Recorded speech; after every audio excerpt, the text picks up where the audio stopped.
Sir I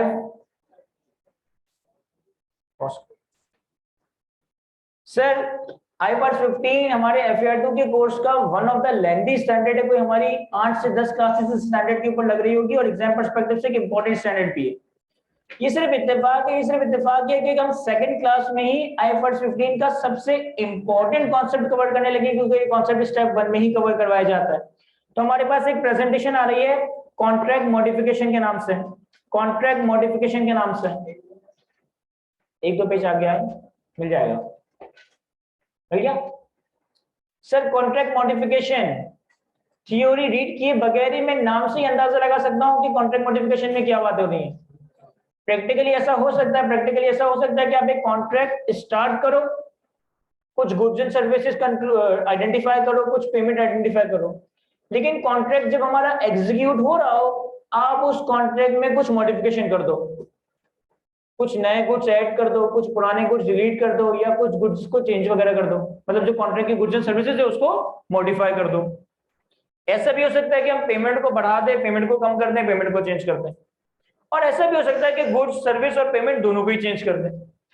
तो अगर एक कॉन्ट्रैक्ट स्टार्ट हुआ, उसमें कुछ गुड्स एंड सर्विसेज, कुछ पेमेंट एग्रीड थी, लेकिन एग्जीक्यूशन फेज में इन गुड्स एंड सर्विसेज या पेमेंट या दोनों में ही कोई चेंज आता है, तो आपके पास कॉन्ट्रैक्ट मॉडिफिकेशन का कॉन्सेप्ट ट्रिगर हो रहा होगा कि कॉन्ट्रैक्ट स्टार्ट हुआ, आगे जाकर उसके स्कोप या उसकी पेमेंट या दोनों चीजों में चेंज आता है, तो फिर हम कॉन्ट्रैक्ट मॉडिफिकेशन की अकाउंटिंग कर रहे होंगे।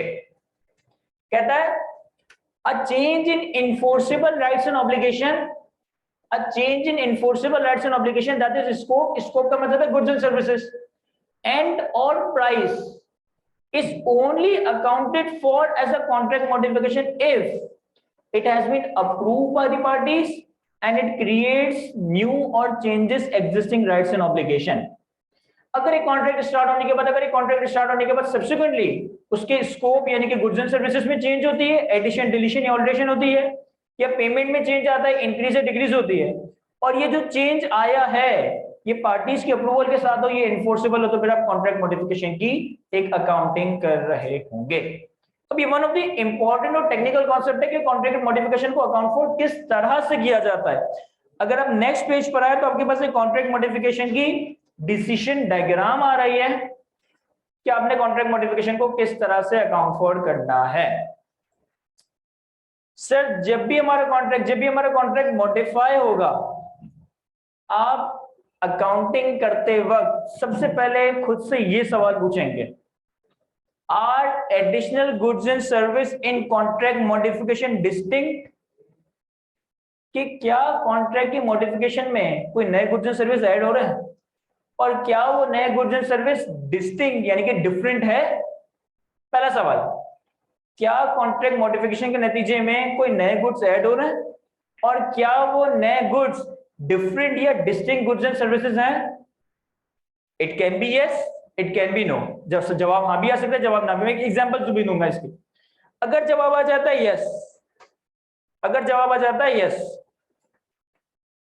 फिर आपने अगला सवाल करना है खुद से, does consideration for added goods and service reflect the stand alone selling price of the distinct goods and service.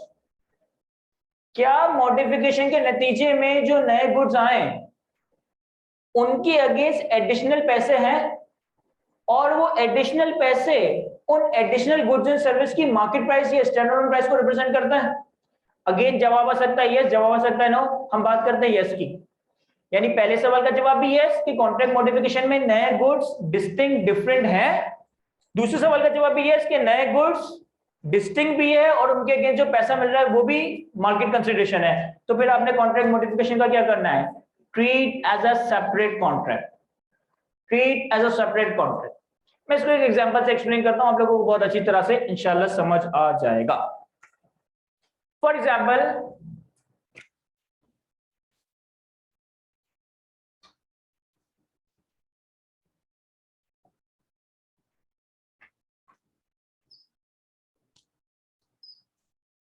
सबसे पहले हम बात करें पहली टाइप ऑफ मॉडिफिकेशन की, जिसमें CMS separate contract, CMS contract modification. भाई फॉर एग्जांपल हमारा और आपका एक अरेंजमेंट हुआ कि सर FAR2 IQ से पढ़ेंगे,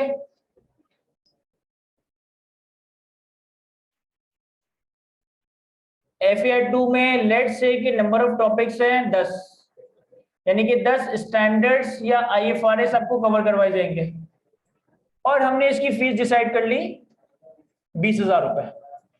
मेरे और आपके दरमियान एक कॉन्ट्रैक्ट स्टार्ट हुआ जिसमें मैं आपको FAR2 के 10 IS और IFRS कवर करवाऊंगा और आपसे टोटल फीस हमारी डिसाइड हुई है 20,000 रुपए। यानी कि अगर मैं सिंपल रखूं कि भाई हर कॉन्ट्रैक्ट इक्वल साइज का है, हर टॉपिक इक्वल साइज का है, तो इसका मतलब कि मेरी फी पर टॉपिक कितनी होगी? 2,000 रुपए। अब लेट्स से कि 3 टॉपिक कंप्लीट हो गए, 3 टॉपिक कंप्लीट हो गए, तो मैंने अपने पास रेवेन्यू रिकॉर्ड कर दिया होगा, क्योंकि 3 टॉपिक अगर मैंने आपको पढ़ा दिए तो इतना मैंने आपको परफॉर्मेंस ऑब्लिगेशन सेटिस्फाई कर दिया, मैंने अपने पास रेवेन्यू रिकॉर्ड कर दिया होगा 2,000 मल्टीप्लाई बाय 3, 6,000 रुपए। और अभी भी मेरे पास अर्नड रेवेन्यू कितना है? 14,000। हमने कॉन्ट्रैक्ट स्टार्ट किया FAR2 के नाम से, 10 टॉपिक मैं कवर करवाऊंगा, 20,000 की फीस है, यानी कि पर टॉपिक 2,000 रुपए। 3 टॉपिक कंप्लीट हो गए तो मैंने अपने पास 6,000 का रेवेन्यू रिकॉर्ड कर दिया होगा, और 14,000 रुपए का रेवेन्यू ऐसा है जो अभी भी अर्नड है, यानी कि मुझे बाकी 7 टॉपिक सबको कवर करवाने हैं। 3 टॉपिक कंप्लीट होने के बाद किस आप मुझे कहते हैं कि सर अब FAR2 बड़ा अच्छा पढ़ा रहा है, हमें टैक्स के भी 5 हेड्स ऑफ इनकम पढ़ा दें, हमें टैक्स के भी 5 हेड्स ऑफ इनकम पढ़ा दें। तो पहला तो मेरा सवाल कि क्या इस कॉन्ट्रैक्ट मॉडिफिकेशन में एडिशनल गुड्स एंड सर्विस है? यस। क्या ये additional goods and service distinct है? यस। टैक्स के 5 एडिशनल टॉपिक का FAR2 के ओरिजिनल 10 टॉपिक से कोई ताल्लुक नहीं। तो मैंने कहा चलो सही है, आप लोगों को 5 हेड्स ऑफ इनकम भी पढ़ा देते हैं, लेकिन फीस होगी इसकी भी। तो लेट्स से कि हमने फीस डिसाइड कर ली 10,000, हमने फीस डिसाइड कर ली 10,000। अब मैंने सोचा कि यार आम हालात में मैं CAF2 का पूरा कोर्स पढ़ाता हूँ 20,000 का, जिसमें 5 हेड्स भी होते हैं, सेल्स टैक्स भी होता है, रिटर्न असेसमेंट अपील भी है, एथिक्स भी है, 10,000 चीज है। तो ये जो मैं 10,000 की फीस आप लोगों से सिर्फ 5 हेड्स की चार्ज कर रहा हूं ना, ये मार्केट प्राइस को रिप्रेजेंट करता है। यानी कि फॉर एग्जांपल कि मुर्तजा का एक बिगिनर ट्रेनर अगर किसी जगह पे कोई वर्कशॉप करवाए या किसी जगह पे कोई 3 दिन का क्रैश कोर्स करवाए जिसमें सिर्फ 5 हेड्स ऑफ इनकम पढ़ाए ना, तो भी मुर्तजा का 10,000 ही चार्ज करता है। तो पहला सवाल, क्या कॉन्ट्रैक्ट मॉडिफिकेशन में एडिशनल गुड्स हैं? यस। क्या ये additional goods and service distinct है? यस। दूसरा सवाल, क्या इनकी अगेंस्ट कोई एडिशनल कंसीडरेशन है? यस। क्या ये एडिशनल कंसीडरेशन मार्केट प्राइस को रिप्रेजेंट कर रही है? यस। तो अब मैंने इसका क्या करना है? सर मैंने इसको as a separate contract account for करना है। यानी कि ये जो मैंने आपके साथ कॉन्ट्रैक्ट मॉडिफिकेशन की है, इससे मैं ओरिजिनल कॉन्ट्रैक्ट के साथ खिचड़ी नहीं बनाऊंगा। ओरिजिनल कॉन्ट्रैक्ट अलग चल रहा है, ये अलग चलता रहेगा। जैसे जैसे मैं FAR2 के रिमेनिंग 7 स्टैंडर्ड्स आपको कवर करवाऊंगा, वैसे वैसे FAR2 का रेवेन्यू सेपरेटली रिकॉर्ड करना होगा। जैसे जैसे टैक्स के 5 हेड्स ऑफ इनकम कंप्लीट करवाऊंगा, वैसे वैसे टैक्स के सेपरेट रेवेन्यूज रिकॉर्ड हो रहे होंगे। चूंकि इस कॉन्ट्रैक्ट मॉडिफिकेशन में additional goods and service distinct भी है और इनके अगेंस्ट जो कंसीडरेशन है वो मार्केट कंसीडरेशन भी है, तो अब ये सेपरेट कॉन्ट्रैक्ट है, इसे ओरिजिनल कॉन्ट्रैक्ट के साथ उलझाने की जरूरत नहीं है। इसका रेवेन्यू अलग रिकॉर्ड हो रहा होगा, इसका रेवेन्यू अलग रिकॉर्ड। यानी कि अगर लेट से 10,000 के 5 हेड है तो पर हेड मेरा रेवेन्यू कितना है? 2,000। सैलरी कवर करवाया 2,000 का रेवेन्यू रिकॉर्ड कर लिया, इनकम फ्रॉम प्रॉपर्टी कवर करवाया 2,000 का revenue record, income from business cover करवाया 2,000 का, तो ये अलग कॉन्ट्रैक्ट बन गया। अब ये अलग कॉन्ट्रैक्ट चलता रहा। क्या ये एग्जांपल समझ आती है? हमें कॉपी करें इससे तो फिर सेकंड टाइप ऑफ मॉडिफिकेशन पे आते हैं। चलिए बस अब हम छोटी छोटी बातों में अपने आप को नहीं उलझाएंगे। सर कॉन्ट्रैक्ट मॉडिफिकेशन देख रहे थे, कॉन्ट्रैक्ट मॉडिफिकेशन की केस में आपने खुद से सबसे पहला सवाल पूछा कि क्या कॉन्ट्रैक्ट मॉडिफिकेशन में एडिशनल गुड्स हैं और क्या वो एडिशनल गुड्स डिस्टिंक्ट है, डिफरेंट है? इफ यस, नो होगा तो उसको भी बताऊंगा। इफ यस तो अगला सवाल, क्या इन एडिशनल डिस्टिंक्ट गुड्स के अगेंस्ट कोई एडिशनल कंसीडरेशन है? और वो additional consideration in additional goods की मार्केट प्राइस को रिफ्लेक्ट करती है? इफ यस, तो हम इस कॉन्ट्रैक्ट मॉडिफिकेशन को एक सेपरेट कॉन्ट्रैक्ट मान लेंगे, ओरिजिनल कॉन्ट्रैक्ट के साथ इसे मिक्सअप नहीं कर रहे हूं। व्हाट इफ कि पहले सवाल का जवाब यस आए कि कॉन्ट्रैक्ट मॉडिफिकेशन में additional goods and service distinct है, लेकिन दूसरे सवाल का जवाब नो आ जाए। भाई फॉर एग्जांपल ऐसा हो सकता है कि 3 टॉपिक्स पढ़ने के बाद आप मुझसे कहें कि सर हमें टैक्स के 5 हेड्स भी पढ़ा दें। मैं कहूं कि सर मैं तो मार्केट में 5 हेड्स पढ़ाता हूं 10,000 रुपए के, और आप लोग रोना डाल दें कि सर हम तो आपके बच्चे हैं, आपसे FR2 भी पढ़ रहे हैं और हमें टैक्स के सब्जेक्ट्स में कुछ डिस्काउंट दे दें। और मैं मान जाऊं कि चलो यार मैं तुम्हें ये 5,000 के पढ़ा देता हूं, मार्केट में मैं 10,000 के पढ़ा दूं, लेकिन तुम लोग चूंकि मुझसे FR2 पढ़ रहे हो तो मैं तुम्हें 5,000 के पढ़ा देता हूं। ये ऐसा भी हो सकता है कि इतने लीचर बच्चे आ जाए, सर टैक्स के भी 5 हेड्स पढ़ाते कोई पैसे नहीं देंगे, और मैं एग्री कर जाता हूं कि चलो आपको टैक्स के 5, तो दोनों पॉसिबिलिटीज है। तो अब हम इस केस में क्या करेंगे, इस केस में क्या करेंगे? अगर पहले सवाल का जवाब यस आता है, अगर पहले सवाल का जवाब यस आता है, are additional goods and service in contract modification distinct? Yes. दूसरे सवाल का जवाब, does the consideration for added goods and service reflect the standard selling price? अगर दूसरे सवाल का जवाब नो आ जाए, फिर आपने क्या करना है? terminate old contract and create new contract. Allocation of consideration is equals to consideration allocated to remaining performance obligation is equals to consideration from old contract not yet recognized plus consideration in the contract modification. अब ये क्या कह रहा है, मैं इसी example में आपको समझ जाता हूं, समझ आ जाएगा हमें। फॉर एग्जांपल केस 2 देख रहे हैं हम।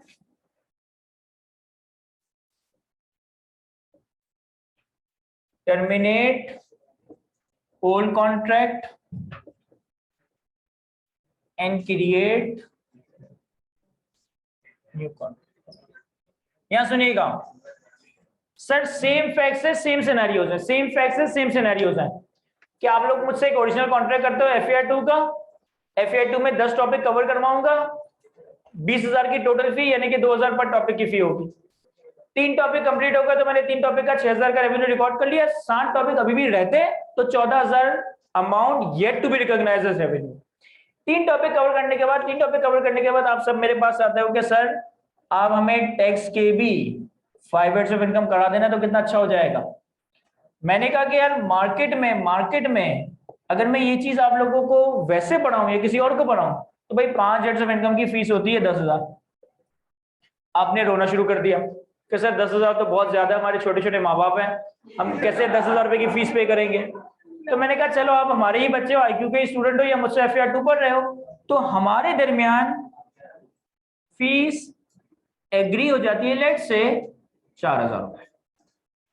मैंने कहा चले मैं आपको ये 5 हेड्स भी पढ़ा दूंगा, कितनी पैसे लूंगा? 4,000 रुपए। अब ये तो फॉर श्योर है कि ये मार्केट प्राइस को रिप्रेजेंट नहीं कर रहे। तो पहले सवाल का जवाब यस आया, additional goods and service in contract modification distinct. दूसरे सवाल का जवाब नो आ गया, क्यों? क्योंकि एडिशनल कंसिडरेशन तो है लेकिन वो मार्केट प्राइस को रिफ्लेक्ट नहीं करनी।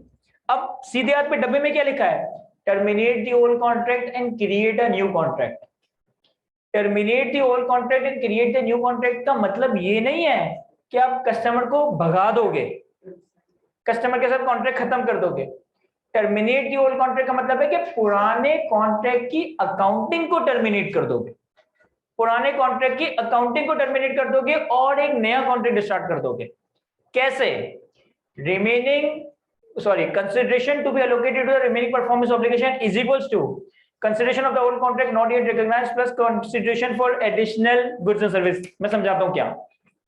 Terminate the old contract and create the new contract का मतलब है कि जो पुराने कॉन्ट्रैक्ट की अकाउंटिंग थी, अकाउंटिंग को टर्मिनेट करना है और आपने एक नई अकाउंटिंग स्टार्ट करनी है। कैसे? Sir consideration of old contract not yet recognised as revenue. हमारा जो ओरिजिनल कॉन्ट्रैक्ट था उसमें कितने पैसे ऐसे थे जो मैंने अभी तक रेवेन्यू के तौर पर रिकॉर्ड नहीं किए थे? 14,000। वो कितने थे? 14,000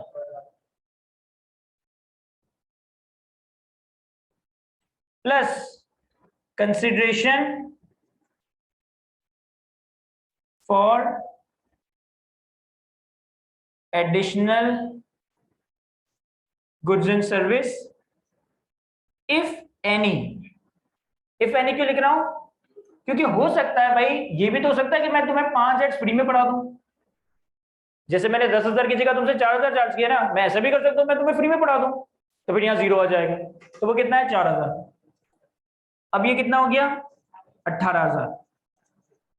इस अमाउंट को हम अलोकेट करेंगे रिमेनिंग परफॉर्मेंस ऑब्लिगेशन या गुड्स एंड सर्विस। अब रिमेनिंग परफॉर्मेंस ऑब्लिगेशन या गुड्स एंड सर्विस है क्या सर? 7 IS and IFRS। 10 में से 3 हो गए थे, 7 रह गए थे ना, और 5 हेड्स ऑफ इनकम, यानी कि टोटल 12। तो अब हमारी फी पर टॉपिक कितनी होगी? 18,000 डिवाइडेड बाय 12, तो कितना आ रहा है? 1500। अब यहां तक पहुंच गए, फिर ये कहानी शुरू हो गई। अब मैंने क्या करा कि भाई चूंकि तुम्हें नए टॉपिक्स पढ़ा रहा हूं, नए एडिशनल टॉपिक्स पढ़ा रहा हूं सस्ते में, तो पुराने कॉन्ट्रैक्ट का वो अमाउंट जो अभी तक रेवेन्यू के तौर पर रिकॉर्ड नहीं हुआ 14,000, मॉडिफिकेशन में मिलने वाला नया अमाउंट, इस अमाउंट को हम remaining performance obligation. Remaining performance obligation में क्या आएगा कि पुराने कॉन्ट्रैक्ट की जो चीजें रह गई थी मॉडिफिकेशन की वजह से, नई चीजें जो करवानी है, तो वो बन गया टोटल 12 टॉपिक। और 12 टॉपिक को अगर मैं 18,000 रुपए एलोकेट करूं तो ये बना 1500। यानी कि अब इस मॉडिफिकेशन के बाद जब मैं आपको चौथा, पांचवा, छठा, सातवां स्टैंडर्ड करवाऊंगा तो अब पर टॉपिक रेवेन्यू कितना रिकॉर्ड होगा? 1500। जब मैं आपको 1, 2, 3 हेड ऑफ इनकम करवाऊंगा तो मैं रेवेन्यू कितना रिकॉर्ड करूंगा? 1500 के साथ। और बिल्कुल लॉजिकल है कि तुमने पुराने कस्टमर को नई चीज सस्ते में दी। क्यों सस्ते में दी? क्योंकि वो तुम्हारा पुराना एज वेल एज पुराने गुड्स दोनों से परटेन कर। तो हमने ओरिजिनल 7 टॉपिक जिसका पहले रेवेन्यू 2,000 के हिसाब से रिकॉर्ड करना था, उसका भी प्रॉफिट 500 से कम कर दिया, और जो नई चीजें सस्ते में पढ़ाई उसका भी अमाउंट 1500 पे लेकर चले गए हैं। क्या ये एग्जांपल समझा पा रहा हूं मैं आपको? कॉपी करें इसे, तो उसके बाद लास्ट सिनेरियो डिस्कस करते हैं। सवाल को सॉल्व करते वक्त हमने assumption, इस एग्जांपल को लेते वक्त हमने assumption क्या लिया है कि each IS and IFRS and heads of income have same weightage, yes, and same market price। क्योंकि अगर आप वाली बात है 5 हेड्स ऑफ इनकम की फीस 4,000 रुपए पर हेड के हिसाब से हो, तो फिर ये एलोकेशन इतनी सिंपल नहीं होगी। फिर वो 18,000 को मार्केट प्राइस के रेशियो में एलोकेट करना पड़ेगा। वो क्या आएगा? आगे बढ़ते हैं सर। आगे तीसरा और लास्ट सिनेरियो कॉन्ट्रैक्ट मॉडिफिकेशन का कवर करेंगे, लेकिन उससे पहले किसी ने बहुत ही अच्छा सवाल पूछा मुझसे।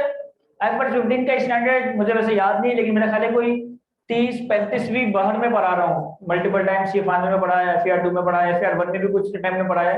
एक स्टूडेंट ने सवाल पूछा बड़ा अच्छा, जो मुझसे आज तक कभी किसी ने पूछा नहीं है। व्हाट इफ, क्या आपने FFR के 10 टॉपिक की 20,000 फीस, 2,000 पर टॉपिक, 5 हेड्स ऑफ इनकम आप मार्केट में पढ़ाते हैं 10,000 रुपए के। 3 टॉपिक्स कवर करने के बाद आप लोग मेरे पास आते हो कि सर वो 5 हेड्स ऑफ इनकम भी पढ़ाते हैं। अब मैंने आप लोगों को चैंपियन बनाया, और जो चीज मैं मार्केट में 10,000 की पढ़ाता हूँ ना, मैंने आपको 16,000 की चेप दी। मैंने कहा ये तो रोने धोने पे आ गए, इनको क्या पता मार्केट में क्या चल रहा है, अब तो मैं जो बोलूंगा ये मान लेंगे।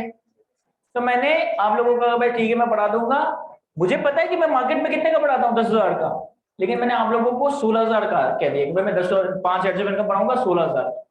इस केस में क्या करना चाहिए? सेपरेट कॉन्ट्रैक्ट या ये वाला काम? सर यही वाला काम करेंगे। अगर मैं कॉन्ट्रैक्ट मॉडिफिकेशन में एडिशनल गुड्स एंड सर्विस, अगर मैं कॉन्ट्रैक्ट मॉडिफिकेशन में एडिशनल गुड्स एंड सर्विस के अगेंस्ट जो कंसीडरेशन ले रहा हूं वो मार्केट के आसपास है, तो फिर ये वाला काम। लेकिन अगर वो मार्केट कंसीडरेशन से कम, जो मैंने एग्जांपल लिखी, या मार्केट से भी ज्यादा ले लूं, 16,000 ले लूं, तो मैं यही वाला काम करूंगा। कैसे? FR2 के 14,000, 16,000, तो मेरे ख्याल 30,000, और फिर 30,000 को जब 12 से डिवाइड करूंगा तो 2,000 से भी ज्यादा रेवेन्यू आ रहा होगा पर टॉपिक। क्या ये चीज समझ आती है हमें? सर लास्ट केस हमने पहले सवाल का जवाब, हमने पहला सवाल अपने आप से पूछा are additional goods and service in contract modification distinct? क्या कॉन्ट्रैक्ट मॉडिफिकेशन में एडिशनल गुड्स डिस्टिंक्ट है? और पहले ही सवाल का जवाब नो आ जाए, तब यहाँ पे हम अपने एग्जिस्टिंग कॉन्ट्रैक्ट को ही एडजस्ट करेंगे और इस एडजस्टमेंट को नाम दिया जाता है क्यूमुलेटिव कैचअप एडजस्टमेंट। अगर कॉन्ट्रैक्ट मॉडिफिकेशन में पहले ही सवाल का जवाब नो आ जाए तो यहाँ पे हमने एग्जिस्टिंग कॉन्ट्रैक्ट को ही एडजस्ट करना है और इसको नाम दिया जाता है क्यूमुलेटिव कैचअप एडजस्टमेंट। अब इसकी एक एग्जांपल देखते हैं। फॉर एग्जांपल,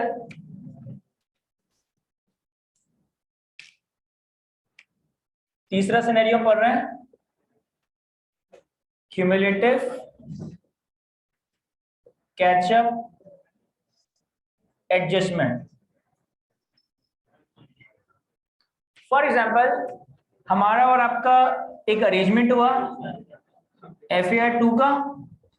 FAR 2 में मुझे करवाने हैं 10 टॉपिक्स। फी एग्री हुई 20,000, यानी कि पर टॉपिक 2,000। अच्छा, मैंने 10 टॉपिक पढ़ाने, टोटल फीस 20,000 है, हर टॉपिक की फीस है 2,000। मैंने आपसे प्रॉमिस किया कि हर टॉपिक में आपको उस टॉपिक के कॉन्सेप्ट्स और प्रैक्टिस क्वेश्चंस करवाऊंगा और आईकेप के पास पेपर्स करवाऊंगा। मैंने आपसे हर टॉपिक में आपसे प्रॉमिस कर लिया कि हर टॉपिक के आपको कॉन्सेप्ट, प्रैक्टिस क्वेश्चन और आईकेप के पास पेपर करवाए जाएंगे। अच्छा, मैंने खुद इवेल्युएट किया ना, तो मैंने इवेल्युएट ये किया कि यार अगर एक टॉपिक होता है ना तो 75% टाइम लगता है उसको समझाने में और 25% टाइम लगता है उसके पास पेपर्स करवाने।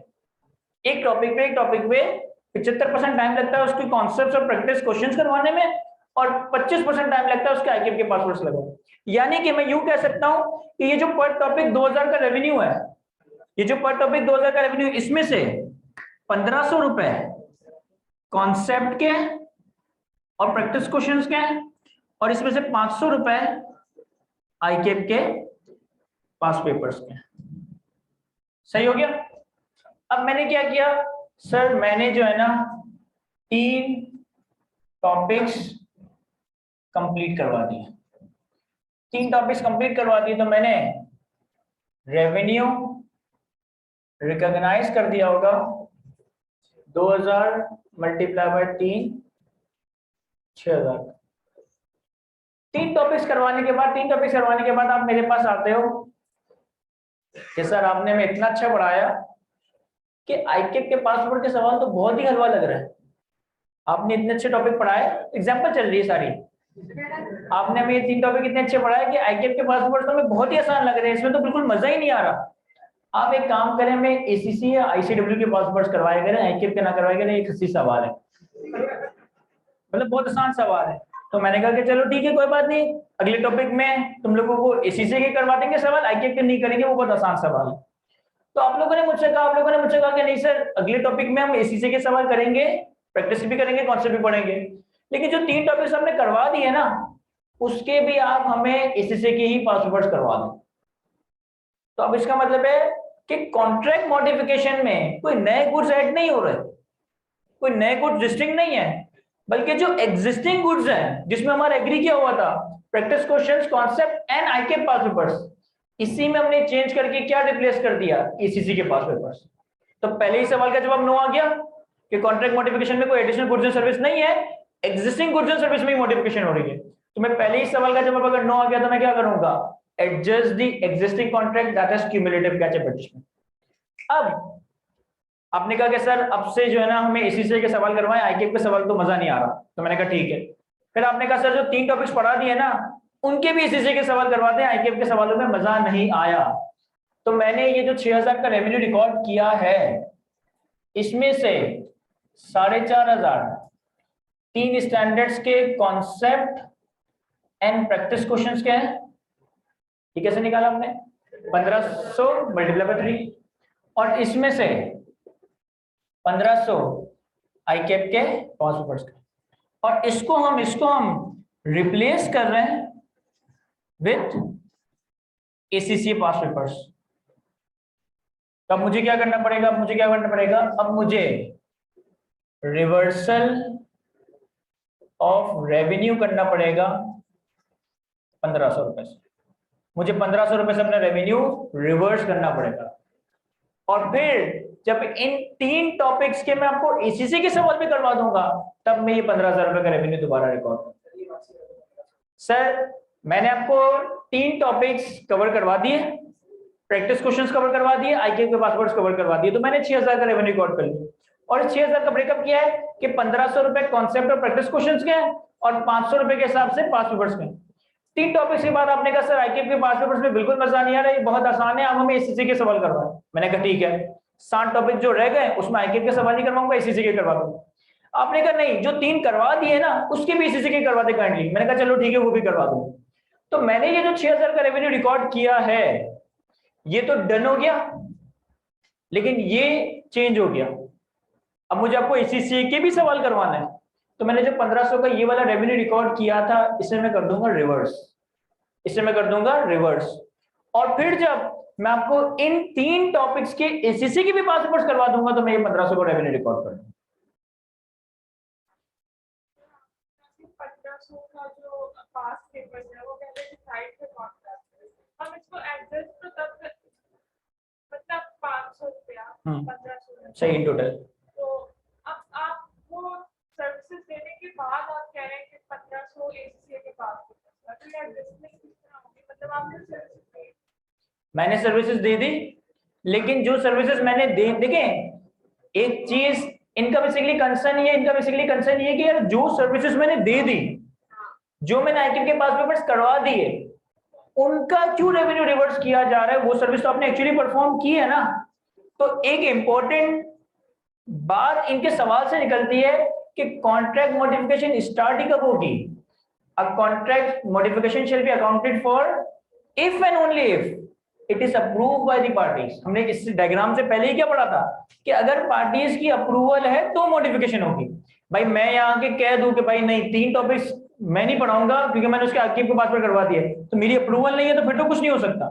मैं खुद वॉलेंटरली सरेंडर कर रहा हूँ ना, या वॉलेंटरली एग्री कर रहा हूँ कि चलो आईक्यू के करवा दी एसीसी भी करवा दूंगा, तो इसका मतलब मैं खुद अपनी सर्विसेज को फॉरगो कर रहा हूँ। तो इस वजह से उन 3 टॉपिक्स के आईकेप का पास पेपर का रेवेन्यू हमने रिवर्स किया। अब जब इन 3 टॉपिक्स के एसीसी के पासवर्ड्स हो जाएंगे उसका रेवेन्यू रिकॉर्ड कर दूंगा। बाकी 7 टॉपिक्स में तो मैं करने क्या वाला हूँ, प्रैक्टिस क्वेश्चंस और एसीसी के पासवर्ड्स, तो उनका 2-2000 का रेवेन्यू रिकॉर्ड होता रहेगा। प्लेसमेंट ही बोलेंगे, मतलब एग्जिस्टिंग गुड्स एंड सर्विस में मॉडिफिकेशन हो रही है, कोई नए गुड्स एंड सर्विस ऐड नहीं हो रहा है। अच्छा, व्हाट इफ ये वाला केस होता कि 3 टॉपिक के बाद आपने कहा कि सर आईकेप के पासवर्ड्स ना करवाएं, एसीसी के करवा दीजिएगा, और हम ये रिमेनिंग 7 टॉपिक के लिए एग्री कर रहे हैं, पुराने 3 टॉपिक के लिए एग्री नहीं कर रहे, तो फिर मुझे ये रिवर्स नहीं करना। बस कॉन्ट्रैक्ट फिर भी मॉडिफाई हुआ, लेकिन उसका इंपैक्ट मेरे नंबर्स पे कोई नहीं आया। जो टाइम पहले यहां लगना था वो ये एसीसी के लग रहा होगा, तो ओवरऑल मुझे कुछ चेंज करने की जरूरत नहीं है। आने वाले 7 टॉपिक में आईकेप की जगह एसीसी के पासवर्ड करवाऊंगा तो 2000 रुपए का रेवेन्यू रिकॉर्ड करता है। यहाँ पे कैचअप एडजस्टमेंट की जरूरत नहीं। क्या ये एग्जांपल समझ आ रही है सबको?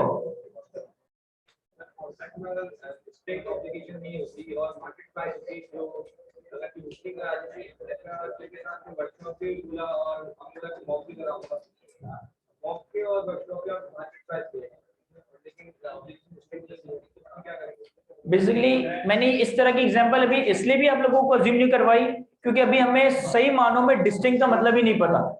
जो स्टेप 2 है आइडेंटिफाई द परफॉर्मेंस ऑब्लिगेशन, और परफॉर्मेंस ऑब्लिगेशन में आप पढ़ेंगे कि डिस्टिंक्ट गुड्स एंड सर्विस, तो डिस्टिंक्ट कहते हैं किसको, इसको IFRS 15 ने डिटेल में डिफाइन किया है। तो बिल्कुल आप वाली बात सही है कि अगर टॉपिक एक दूसरे से ताल्लुक रखते हैं ना तो वो डिस्टिंक्ट नहीं होते। तो वो जब मैं डिस्टिंक्ट की डेफिनेशन को डिटेल में डिस्कस कर लूंगा होपफुली आज या नेक्स्ट क्लास में, तो फिर हम इस पर भी बात करेंगे।